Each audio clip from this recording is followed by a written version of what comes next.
be working through Etude number 6 after the French Suite in C minor by Johann Sebastian Bach.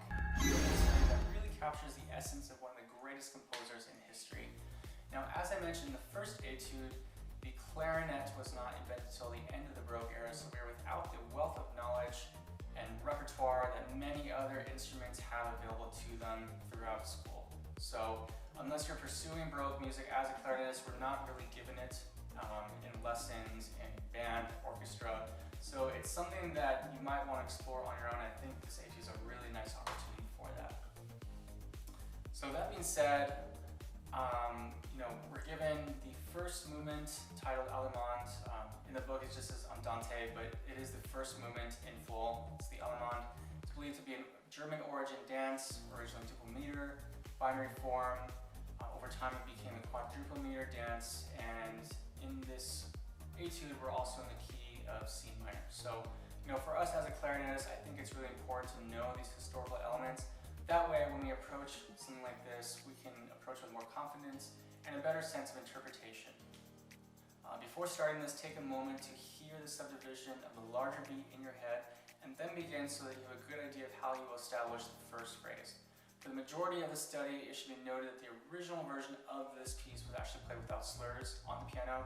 So given this, I would consider and suggest playing this with a very legato lyrical sensibility.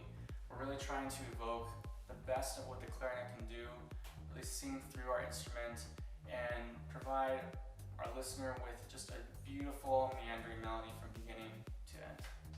Now, as clarinet players, our instrument allows us to sing out in ways that some instruments can't do as well. For me, I really try to think about keeping my phrases expansive, stretching the moving notes throughout, and always making sure that I brought up the tenuto markings. For each instance of the main motive, I also tried to make a point of growing through the written 32nd notes and lingering on the 16th note groupings that followed. I'm really trying to let my air do the work. I know that some of these intervals are a little tricky, given that they go from short notes to long notes on the break. We'll get to that in just a few minutes, but for the most part, really just try to feel like you're a piano player, and no matter what key you are pressing down, it's going to be the same exact response. We really want to make sure that it sounds consistent, beautiful, elegant, and easy. For the mordent in measure 1, this ornament is a lovely addition to the phrase that colors the line for just a moment. Now, similar to a trill, this particular marking indicates that the note is to be played with a single rapid alteration to the note above, or below, depending on the context. Like trills, they can be played chromatically, modified by a flat, sharp, or natural accidental. For playing this gesture, I suggest thinking about taking just a bit more time between the E flat 4 and the F4. That way, it will be played a little bit more lyrically than more of a really quick grace note. We really want to make sure that this is a melodic gesture, not an embellishment, such as a grace note. So, more lyrically, less technically. It's the only ornament in this Etude, so I think its purpose is just to really provide a nice lift and a little bit more elegance to establish the piece from the get-go.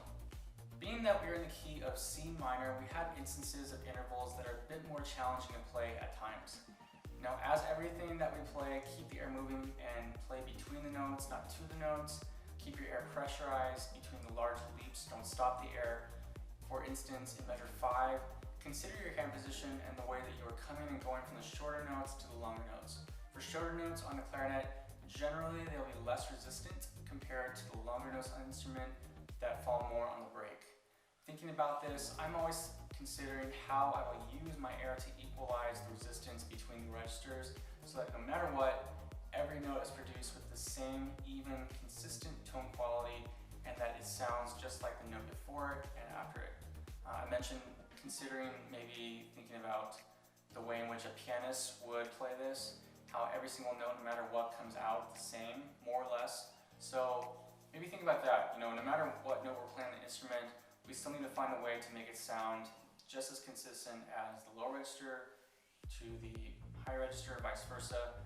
What have you. We really want to make sure that this Etude sounds as easy as possible. Now, for further practice on this concept, I'd suggest using the Berryman method books or incorporating some interval studies into your daily warm-up using a mirror. Focus on your fingers and how they're moving in relation to the quality of your air and the voicing. No matter what, all of these aspects play equal roles in the production of a well-rounded technique and producing a good tone quality. So it's incredibly important to work outside of both etudes and solo repertoire on these technical studies.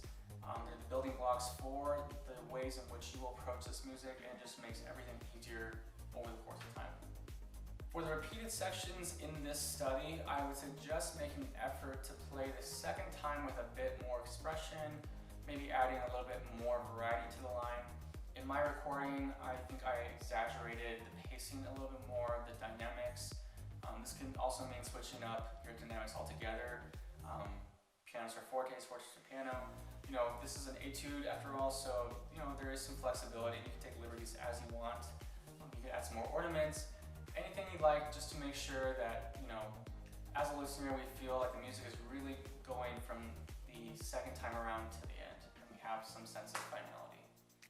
And with that, we have reached the end of etude number 6 in Victor Polatschek's advanced studies for the clarinet. Having reached the end of this masterclass, I hope that you've gained a little bit of knowledge and that it helps you prepare this for a lovely performance in the future. In case you have any additional questions on this etude, please feel free to leave me a comment or reach out. I'll get back to you very soon. In the meantime, thank you so much for watching and clicking. I'll see you next time for etude number 7. Happy practicing, and don't forget to hit subscribe on the way out.